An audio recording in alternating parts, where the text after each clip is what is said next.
I love cheese.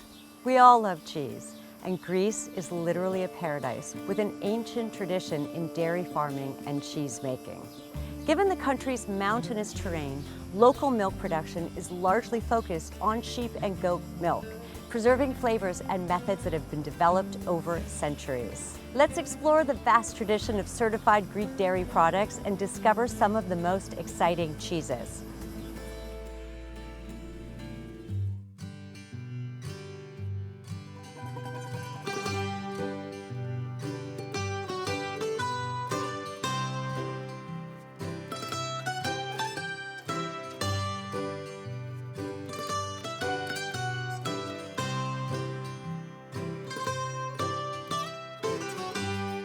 Βρισκόμαστε στην Αττική, τον τόπο που γεννήθηκε ο σύγχρονος δυτικός πολιτισμός. Η πρωτεύουσά της, η Αθήνα, μια πόλη που σφίζει από ζωή, είναι πόλος έλξης επισκεπτών από όλον τον κόσμο.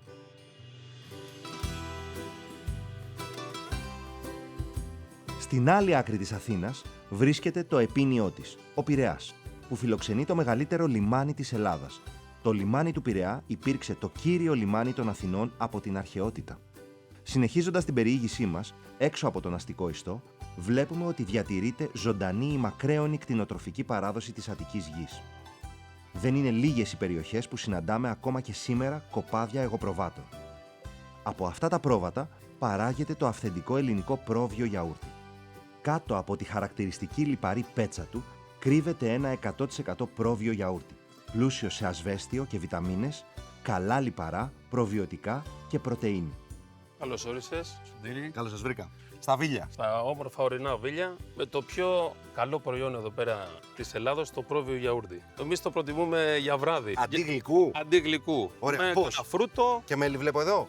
και μελάκι. Ωραία. Να κεράσω. Ναι. Φτιάχνεις και γιαούρτι. Δεν φτιάχνω. Ναι. Έχουμε εδώ παραγωγούς που φτιάχνουν με τον παραδοσιακό τρόπο. Τι σημαίνει αυτό, παραδοσιακός τρόπος? Ο παραδοσιακός τρόπος είναι το πρωί να πάρουμε το γάλα από τους τοπικούς εδώ τσοπάνιδες, Ναι. να βράσει στους 90 βαθμούς. Σιγά σιγά θα κατέβει η θερμοκρασία μέχρι 45, όπου εκεί θα ρίξουμε την πιτιά. Θα φτάσει 90 το φτάσει, κάσιμο ναι. και σιγά σιγά θα πέσει. Πέφτοντας δημιουργείται εκεί, ανεβαίνει το λίπος από το πρόβιο γάλα και δημιουργείται η πέτσα. Δοκιμάζω.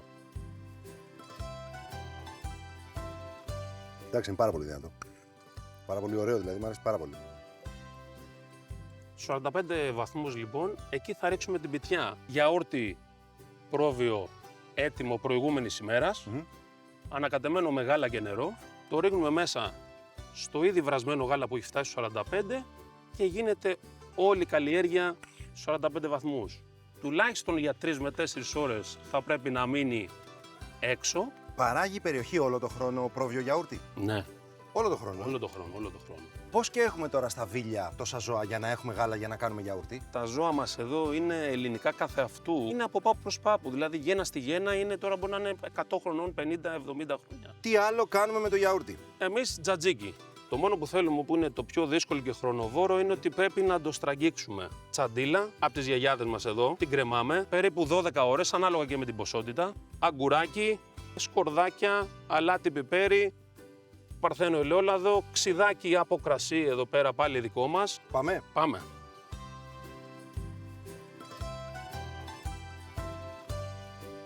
Οπότε εμείς τώρα εδώ περίπου στο 1 κιλό γιαούρτι θα βάλουμε περίπου μία σκελίδα σκορδό, περίπου μία κουταλιά του γλυκού αλατάκι και λιγότερο πιπεράκι, λαδάκι, ξιδάκι από κρασί παλαιωμένο, ένα γκουράκι περίπου. Ένα γκουράκι. Γιατί είναι τόσο θρεπτικό το πρόβιο γιαούρτι? Το πιο διάσημο συστατικό του πρόβιου γιαουρτιού είναι τα προβιωτικά που έχει. Πιστεύω είμαστε καλά. Είμαστε καλά. Με τι πιστεύεις ότι ταιριάζει περισσότερο, παϊδάκι ή πατάτα τηγανιτή? Κολοκυθάκι τηγανιτό.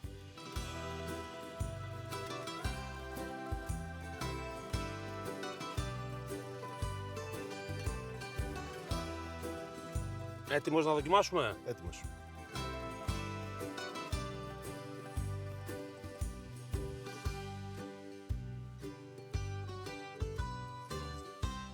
Τζατζίκι στα Βίλια με πρόβιο γιαούρτι. Το πιο νόστιμο. Ευχαριστούμε πολύ. Μείνετε μαζί μας και ανακαλύψτε τον επόμενο προορισμό μας.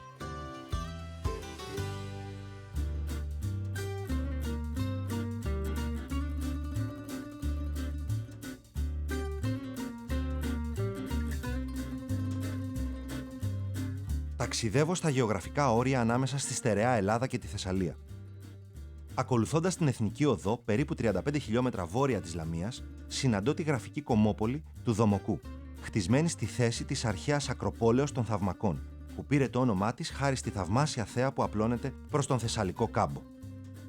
Ο Δομοκός, χτισμένος σε υψόμετρο 560 μέτρων, αποτελεί το κέντρο εμπορίου της ευρύτερης περιοχής.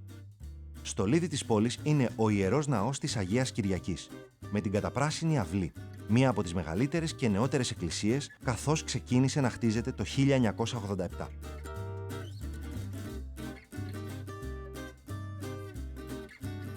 Λίγο έξω από την πόλη, στο οροπέδιο του Δομοκού, η γεωργία και η κτηνοτροφία αποτελούν την κύρια ασχολία των κατοίκων. Εδώ, στο οροπέδιο του Δομοκού, παράγεται ένα από τα πιο ιδιαίτερα ελληνικά τυριά, το κατοίκι. Πρόκειται για ένα ελαφρύ, κρεμώδες τυρί από αιγοπρόβιο γάλα με υπόξινη γεύση που έχει ταυτίσει το όνομά του με την περιοχή του Δομοκού.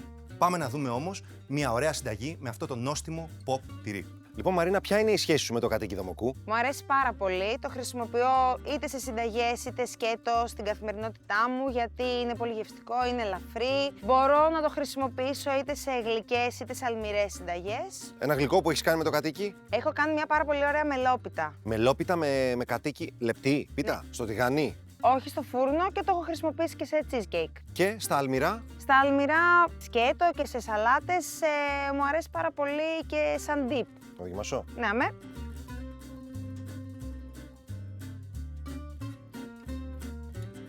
Δροσερό, ελαφρύ, όξινο. Πολύ ωραία υφή, πλούσια. Από τι γάλα φτιάχνετε? Αποκλειστικά από αιγοπρόβιο γάλα Δομοκού, το οποίο συλλέγεται κυρίως τους καλοκαιρινούς μήνες, όπου και τυροκομείται. Μπορούμε να έχουμε κατοίκι από άλλη περιοχή? Δεν μπορούμε, είναι pop προϊόν, γίνεται μόνο με γάλα που συλλέγεται από την περιοχή του Δομοκού, από τους ντόπιους βοσκούς. Λιπαρά?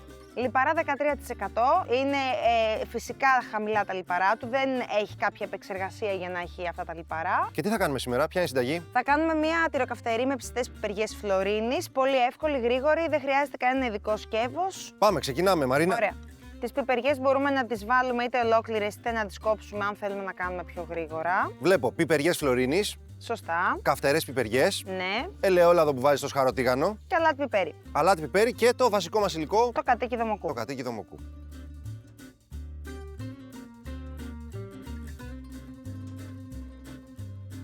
Αυτά που έχεις τώρα οι πιπεριές στο τηγάνι Ναι. είναι για αυτή την ποσότητα κατοίκι. Ναι, είναι περίπου για μισό κιλό κατοίκι. Θα κρυώσουν για να τα ενώσουμε. Τι θα συμβεί τώρα? Θα πρέπει να κρυώσουν λίγο, αλλιώς θα βγει αρκετά ρευστό το αποτέλεσμα και θα πρέπει να περιμένουμε να κρυώσει η τυροκαυτερή. Να ρωτήσω κάτι. Όταν λέμε κατοίκι Δομοκού, σημαίνει ότι έχουμε ένα αλυφώδες, ένα κρεμώδες τυρί. Σωστά. Ναι. Χωρίς δέρμα. Ακριβώς. Δεν κάνει πέτσα. Δεν κάνει πέτσα, όχι δεν κάνει κρούστα, είναι κρέμα τυρί. Και μπορούμε να το χρησιμοποιήσουμε και για να δέσουμε μια μακαρονάδα, σάλτσες, πέραν από τη σαλάτα, για μια βινεγκρέτ.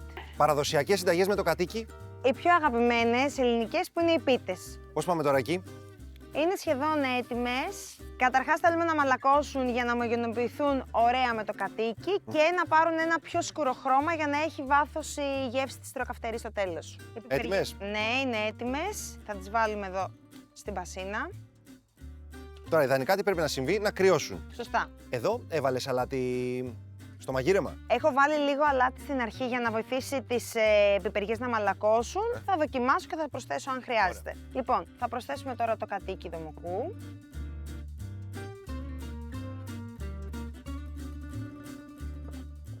Και με τη βοήθεια ενός μπίμερ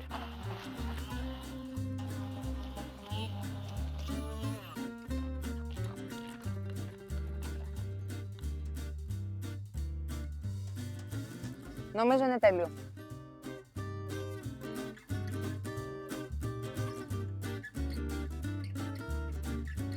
Τυροκαυτερή με πιπεριές φλωρίνης και κατοίκι Δομοκού. Σωστά. Πάμε να δοκιμάσουμε. Ναι.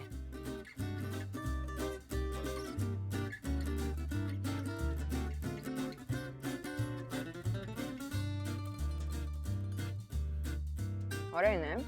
Δεν καίει αυτό. Βάλε λίγο. Τώρα. Ωραία καίει. Αυτό φοβήθηκα και εγώ.